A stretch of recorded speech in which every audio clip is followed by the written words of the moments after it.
Halo teman-teman, Assalamualaikum warahmatullahi wabarakatuh. Di dalam usaha budidaya tanaman pertanian, tentunya tidak terlepas dari serangan hama dan penyakit. Serangan hama dan penyakit ini dapat menyebabkan berkurangnya hasil produksi, bahkan sampai gagal panen guys, apabila tidak ditangani dengan baik dan benar. Ada banyak cara yang dapat dilakukan untuk mengendalikan serangan hama dan penyakit tersebut guys, yaitu dengan cara mekanik atau manual, penggunaan agensia hayati, tanaman refugia, pestisida nabati, bahkan yang populer adalah pestisida kimia. Penggunaan pestisida kimia merupakan cara yang paling banyak digunakan oleh para petani. Alasannya ialah mudah dan tidak ribet, serta dapat mengobati tanaman dengan cepat guys. Namun, sampai saat ini, petani masih banyak yang belum bijaksana dalam penggunaan pestisida tersebut, sehingga dapat berpotensi menimbulkan efek negatif baik bagi tanaman maupun lingkungan. Berikut ini merupakan kesalahan-kesalahan yang sering dilakukan oleh petani dalam penggunaan pestisida kimia. Yang pertama, tidak mengetahui bahan aktif pestisida yang digunakan. Banyak petani sering mengabaikan bahan aktif pestisida pada suatu produk. Kebanyakan dari mereka hanya mengenal merek dagangnya saja. Padahal, yang dapat membasmi hama dan penyakit tanaman tersebut ialah bahan aktifnya, bukan merek dagangnya. Beda bahan aktif, beda pula sasaran hama dan penyakitnya.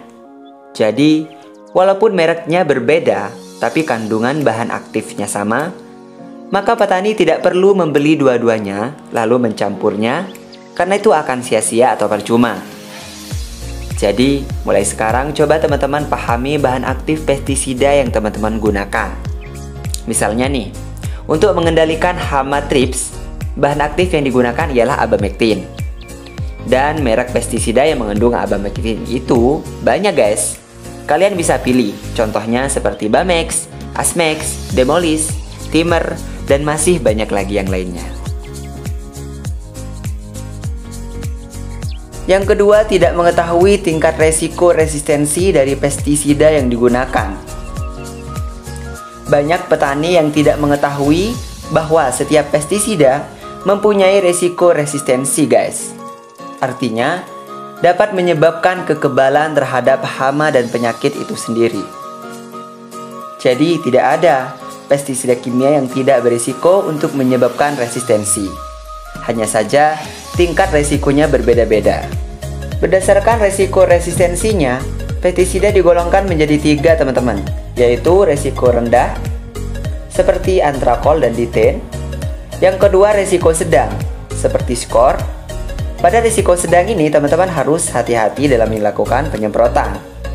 Jadi penyemprotannya harus berselang-seling, tidak boleh digunakan secara terus-menerus.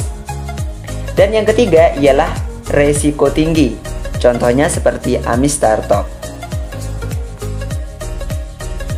Yang ketiga ialah tidak mengetahui cara mencampur pestisida yang benar. Mencampur pestisida sudah biasa dilakukan oleh para petani untuk efisiensi waktu, tenaga, dan juga untuk mengoptimalkan daya kerja pestisida tersebut. Namun, pencampuran yang salah malah akan menurunkan daya kerja dari pestisida yang digunakan. Selama ini, hal yang keliru dilakukan oleh petani adalah pencampuran terkadang dilakukan dengan bahan aktif yang sama dan cara kerja yang sama.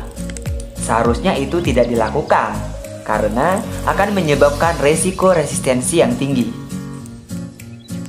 Yang kedua yang perlu diingat ialah kita tidak boleh mencampur pestisida dengan bahan alkali atau bahan yang mengandung pH tinggi, seperti kalium dan kalsium, karena dapat menyebabkan hidrolisis pada senyawa pestisida kimia tersebut.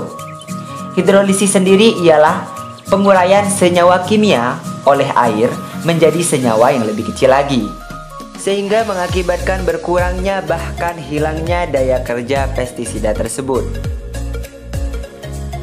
Yang keempat atau yang terakhir ialah tidak mengetahui cara rotasi pestisida yang benar.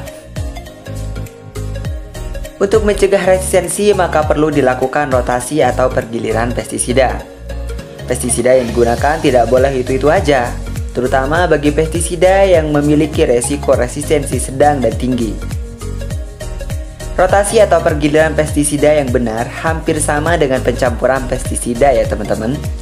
Jadi dalam rotasi pestisida ini harus dilakukan berdasarkan cara kerjanya, tidak hanya mengganti bahan aktifnya saja, karena bahan aktif yang berbeda bisa jadi cara kerjanya sama.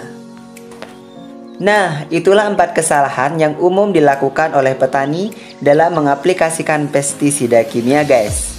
Sebenarnya masih ada ya guys kesalahan lainnya yang dilakukan oleh petani, seperti dosis yang tidak sesuai anjuran misalnya. Akan tetapi untuk masalah dosis, petani mungkin sudah banyak yang paham ya, dan bisa melihat sendiri pada kemasan. Semoga video ini dapat memberikan manfaat, dapat memberikan tambahan ilmu bagi teman-teman semuanya. Dan apabila ada yang belum jelas, silahkan komen di bawah ya. Baik, sekian video dari saya, kurang lebihnya saya mohon maaf. Wassalamualaikum warahmatullahi wabarakatuh.